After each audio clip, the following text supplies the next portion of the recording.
Hello everyone, good evening. Welcome back to my YouTube channel. I hope you all are doing great. I'm also fine. So आज हम जिस topic के ऊपर discussion करेंगे वो है क्वालिटी कंट्रोल इंटरव्यू क्वेश्चन। पिछला टॉपिक भी हमारा इसके ऊपर था, सो अब कंटिन्यू करते हैं। सो आपसे एक क्वेश्चन पूछ सकते हैं कि explain the principle of UV spectroscopy. UV spectroscopy uses light in the UV part of electromagnetic spectrum. Mainly आपसे क्वेश्चन पूछा जा सकता है कि जो यूवी स्पेक्ट्रोस्कोपी है उसका प्रिंसिपल क्या है, वो कौन से प्रिंसिपल के ऊपर वर्क करता है। सो आपको पता होना चाहिए जो आपका यूवी स्पेक्ट्रोस्कोपी है उसका यूज किया जाता है light in the UV part of electromagnetic spectrum. UV absorption spectra arise in which molecules or atoms outer electron absorb energy, undergoes transition from lower energy level to the higher energy level. Means की lower energy level से higher energy level की तरफ transition जाती है। Okay, for each molecule absorbance at wavelength is specific. Okay, so next question is your explain about the Beer's Lambert law. आपसे पूछ सकते हैं कि जो बियर लैम्बर्ट लॉ होता है वो क्या होता है, उसके बारे में एक्सप्लेन में बताओ। आप थोड़ा बहुत बताओगे तो चलेगा। आपको मीन्स कि आपको पता होना चाहिए कि जो बियर लैम्बर्ट लॉ होता है वो क्या होता है। It states that the intensity of monochromatic light absorbed by a substance dissolved in a fully transmitting solvent is directly, वो डायरेक्टली प्रोपोर्शनल होगा आपके to the substance concentration and the path length of the light through the solution. ठीक है, ये होता है आपका beer Lambert law. Next आपसे पूछ सकते हैं कि explain the infrared spectroscopy principal.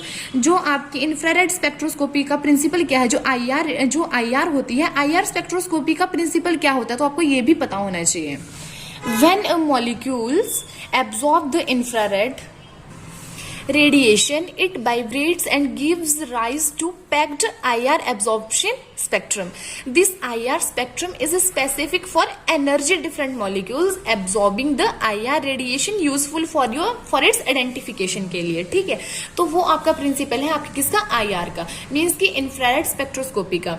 आपसे ये क्वेश्चन भी पूछ सकते हैं कि what is the body temperature. आपकी जो बॉडी का टेम्परेचर है वो क्या रहता है, कितना रहता है। ठीक है, तो आपको पता होना चाहिए, सेल्सियस में भी पता होना चाहिए और फ़ारेनहाइट में भी पता होना चाहिए।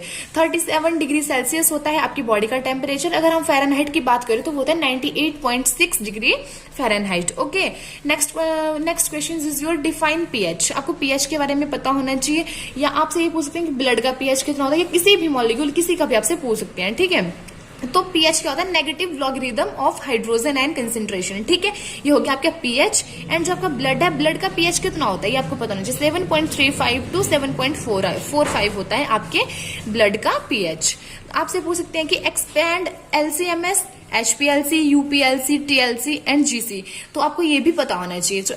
एलसीएमएस क्या होता है, लिक्विड क्रोमेटोग्राफी होता है। HPLC high performance liquid chromatography. UPLC क्या होता है, ultra high performance liquid chromatography. TLC thin layer chromatography. GC means gas chromatography.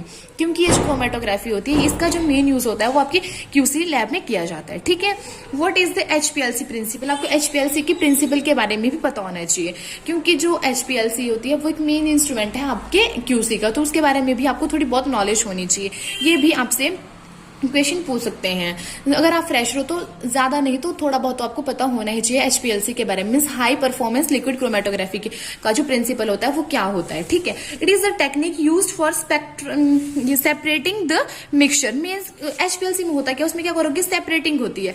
ये एक ऐसी टेक्निक है जिसमें used for separating the mixture of components into individual components based on adsorption, partition, ion exchange and size exclusion principles.